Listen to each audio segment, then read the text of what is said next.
Atos dos Apóstolos, capítulo 5. Ananias e Safira.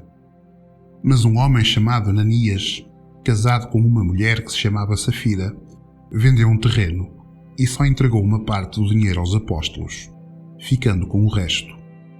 E Safira sabia disso. Então Pedro disse a Ananias: Por que é que deixaste Satanás dominar o teu coração? Por que é que mentiste ao Espírito Santo?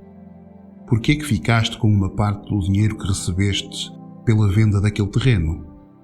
Antes de o venderes, ele era teu, e depois de o venderes, o dinheiro também era teu. Então por que é que resolveste fazer isso? Tu não mentiste aos seres humanos, mentiste a Deus. Assim que ouviu isto, Ananias caiu morto, e todos que souberam do que tinha acontecido ficaram com muito medo. Então vieram alguns moços, cobriram o corpo de Ananias e levaram-no para fora e sepultaram-no. A mulher de Ananias chegou umas 3 horas depois, sem saber o que tinha acontecido com o marido. Então Pedro perguntou-lhe: Diz-me, foi por este preço que tu e o teu marido venderam o terreno? Foi, respondeu ela. Então Pedro disse: Por que é que tu e o teu marido resolveram colocar à prova o Espírito do Senhor? Os moços que acabaram de sepultar o teu marido já estão lá na porta e agora vão levar-te também. No mesmo instante, ela caiu morta aos pés de Pedro. Os moços entraram e, ao ver que ela estava morta, levaram o corpo dela e sepultaram-no ao lado do seu marido.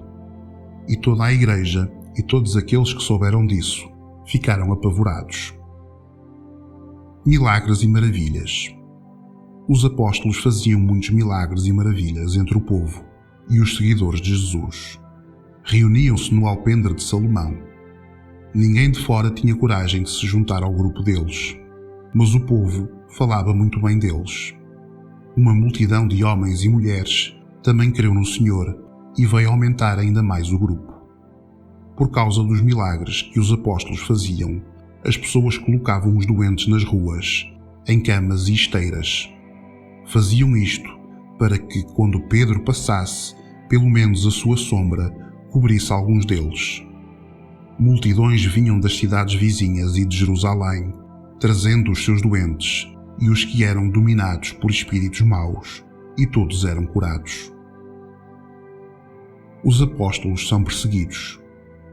Então o grande sacerdote e todos os seus companheiros, que eram do partido dos saduceus, ficaram com inveja dos apóstolos e resolveram fazer alguma coisa. Prenderam os apóstolos e puseram-nos na cadeia. Mas naquela noite, um anjo do Senhor abriu os portões da cadeia, levou os apóstolos para fora e disse: Vão para o templo e anunciem ao povo tudo a respeito desta nova vida. Os apóstolos obedeceram e no dia seguinte, bem cedo, entraram no pátio do templo e começaram a ensinar. Então o grande sacerdote e os seus companheiros chamaram os líderes do povo para uma reunião do Conselho Superior. Depois mandaram que alguns guardas do templo fossem buscar os apóstolos à cadeia. Porém, quando os guardas chegaram lá, não encontraram os apóstolos. Então voltaram para o lugar onde o conselho estava reunido e disseram: Nós fomos até lá, encontramos a cadeia bem fechada e os guardas a vigiar os portões, mas quando os abrimos, não encontramos ninguém lá dentro. Quando os chefes dos sacerdotes e o chefe da guarda do templo ouviram isto, ficaram sem saber o que pensar sobre o que tinha acontecido com os apóstolos.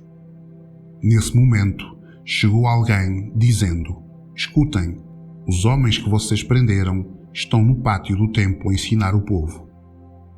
Então o chefe da guarda do templo e os seus homens saíram e trouxeram os apóstolos, mas não os maltrataram, porque tinham medo de serem apedrejados pelo povo.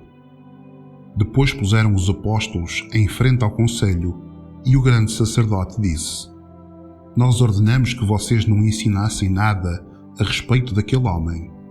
E o que foi que vocês fizeram? Espalharam esse ensinamento por toda a cidade de Jerusalém e ainda querem nos culpar pela morte dele.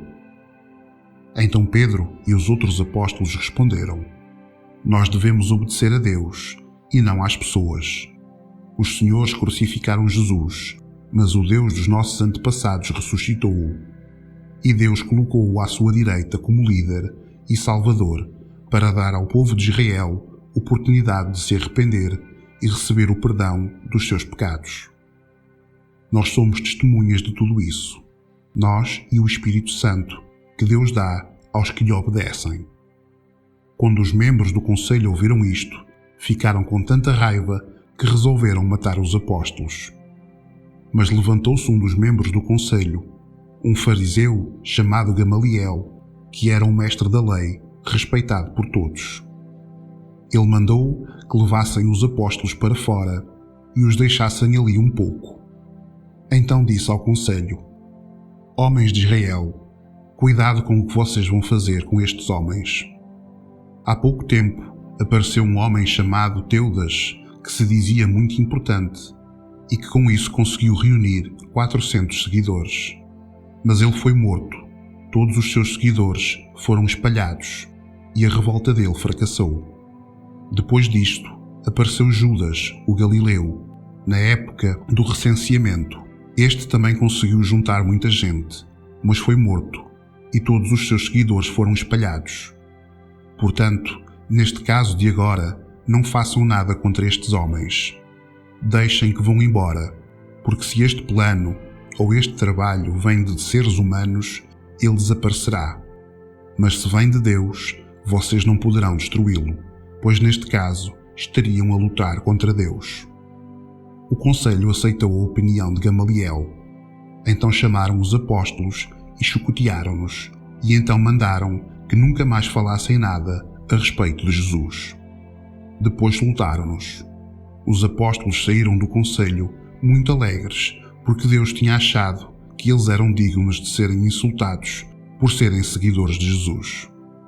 E todos os dias no pátio do templo e de casa em casa, eles continuavam a ensinar e a anunciar a boa notícia a respeito de Jesus, o Messias.